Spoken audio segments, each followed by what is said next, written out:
Hello students, welcome to Learn Classic Education. So today's topic is seizure. A seizure is a sudden uncontrolled electrical disturbance in the brain. It causes temporary changes in movement, behavior, sensation or consciousness. Seizures may occur once or repeatedly. ये कभी कभी भी हो सकता है और constantly हो सकता है. Recurrent unprovoked seizures are called epilepsy. So what are the etiological factors? Head injury or trauma, brain infection that is meningitis or encephalitis, stroke होने से भी हो सकता है ये, brain tumors, high fever, hypoglycaemia, electrolyte imbalance. कभी कभी देखते हैं हम लोग जैसे सोडियम पोटेशियम ये सब फॉल करने से सीजर आ सकता है. ड्रग और अल्कोहल विथड्रॉल, कोई भी रिहैबिलिटेशन जब चलता है किसी पेशेंट का ड्रग और अल्कोहल से, during that we can also see seizure attacks. And genetic disorder, genetically disorder रहने से भी ये आ सकता है. Then coming to the classification part. First is focal seizures. So what is focal seizure? Focal aware seizure, this seizure starts in one area of the brain. ठीक है, ये एक only one hemisphere में ही ये आता है.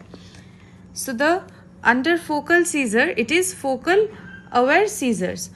So it is occurring in a consciousness.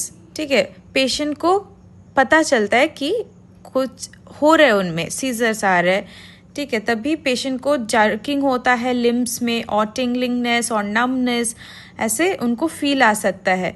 Smell, test ये सब भी चेंजेस होता है और पेशेंट को एक इमोशनल चेंजेस आता है जैसे डर, like fear. Okay, this happens and it last less than 2 minutes. The second one is focal impaired awareness seizure. इसमें क्या होता है, ये भी एक ही हेमिस्फीयर में होता है, बट पेशेंट यहाँ पे एक बारी में खाली जैसे स्टेयर करते हैं. ठीक है, एक ही तरफ बहुत टाइम तक वो स्टेयर करके रह जाते हैं. फिर रिपीटेटिव बिहेवियर और मूवमेंट करते हैं जैसे कंटिन्यूस च्यूइंग और picking at clothes.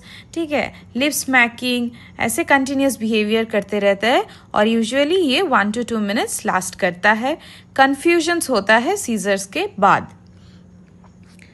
And the second that is generalize type of seizures.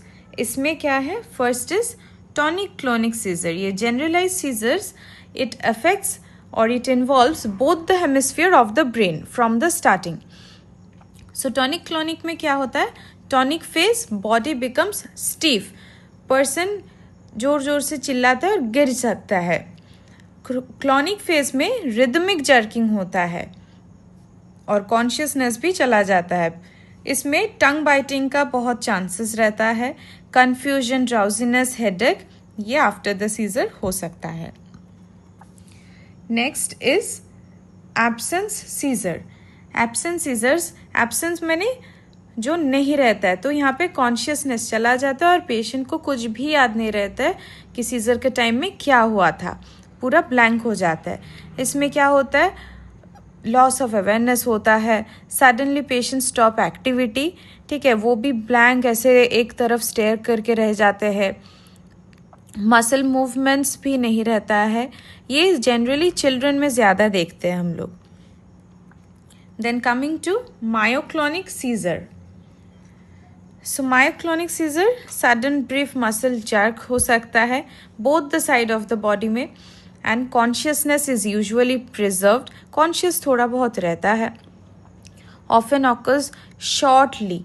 ठीक है, तो ये जनरली जो बहुत वॉकिंग या रनिंग ऐसे एक्टिविटी के बाद ये हो सकता है एंड ये फ्यू सेकेंड्स के लिए ही रहते हैं. Then coming to tonic seizure, ये सडन स्टिफनिंग ऑफ मसल होता है यहाँ पे, स्पेशली कहाँ पे, बैक, आर्म्स और लेग्स में.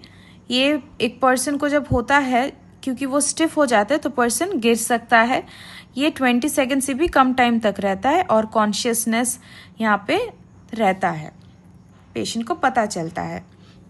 And the last is atonic seizure, मैंने loss of muscle tone, person में सडनली कोलैप्स और ड्रॉप देयर हेड, ये भी बहुत फ्यू सेकेंड्स के लिए रहता है। रिकवरी इज़ यूजुअली क्विक, यहाँ पे रिकवर हो जाते हैं, बट क्योंकि यहाँ पे भी सेम मसल स्टिफ होके गिर जाता है तो वहाँ पे लगने का चांसेस गिरने की वजह से ज़्यादा दिखते हैं। Next, what are the risk factors? Family history of epilepsy, previous brain injury, central nervous system infection, stroke, brain tumours, congenital brain abnormalities, alcohol और drug abuse and sleep deprivation। तो जिनको पहले से कोई फैमिली हिस्ट्री है और genetically history, फिर birth, during birth कोई इंजरी इन ब्रेन और infection in central nervous system, किसी को पहले स्ट्रोक हुआ है या ब्रेन ट्यूमर था, या फिर कॉन्जेनिटल ब्रेन एबनॉर्मेलिटीज़ है, बहुत ज़्यादा ड्रग और अल्कोहल अब्यूज़ है, और जिनको नींद ठीक ठाक टाइम तक नहीं लेते हैं, बहुत कम लेता है, या फिर सोते नहीं है, इंसोम्निया हो जाता है, उन पेशेंट में ये दिखते हैं ज़्यादा। Moving on to signs and symptoms, sudden loss of consciousness, muscle stiffness, consciousness यानी कि अवेयरनेस ये चला जाता है कुछ टाइम के लिए, मसल स्टिफ हो जाता है, रिदमिक जर्किंग मूवमेंट्स होता है, फिर ब्रेन ब्लैंक स्टेयरिंग, जैसे हम लोग पढ़ रहे थे टाइप्स ऑफ सीजर में, तो यहाँ पे भी ऐसे होता है ब्लैंक स्टेयरिंग, एक ही टाइप के लुक कॉन्स्टेंटली स्टेयर करके रह जाते हैं।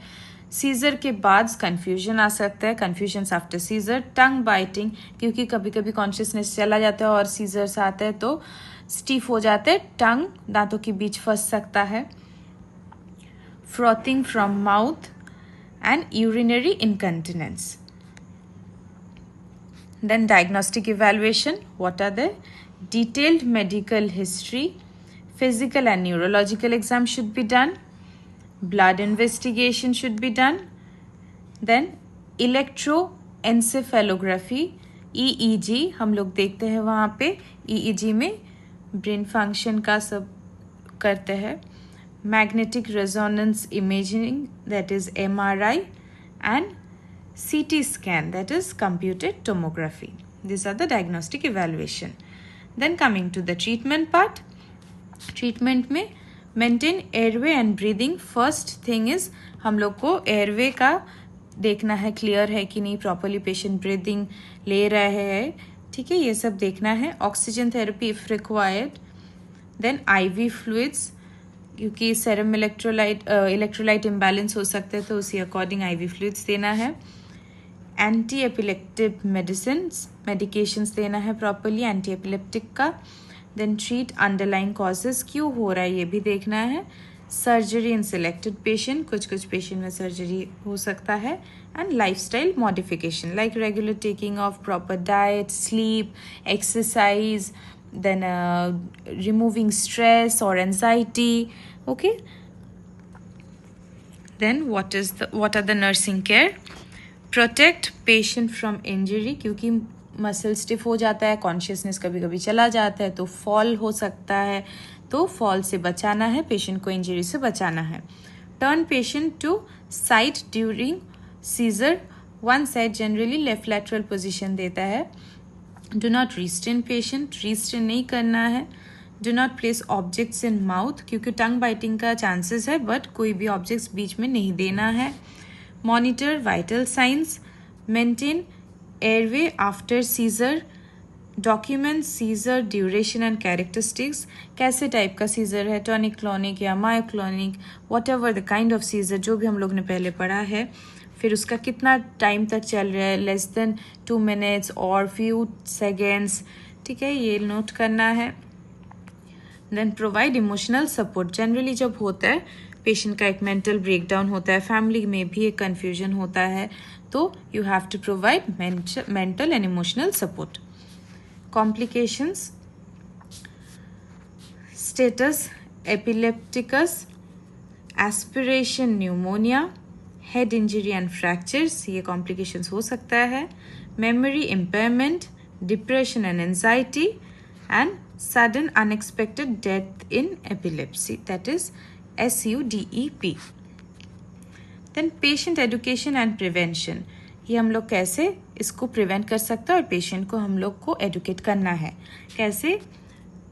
मेडिकेशन रेगुलरली लेने के लिए बोलना है, take medication regularly, avoid missing doses, get adequate sleep, avoid alcohol and recreational drugs, identify and avoid seizure triggers, wear a medical identification bracelet, after attend regular follow-up visits, educate family members about seizure first aid.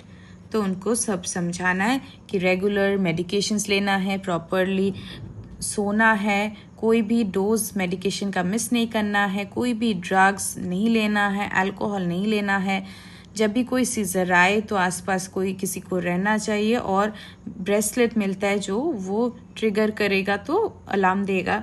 And then ये proper follow up visit continue करना पड़ेगा और बाकी लोगों को भी properly patient को support करना है, एंजाइटी स्ट्रेस ये सब से रिलीफ करना है ताकि वो अपना ध्यान ले सके और एंजाइटी स्ट्रेस ना लेके इसको प्रिवेंट कर सके. Okay, thank you.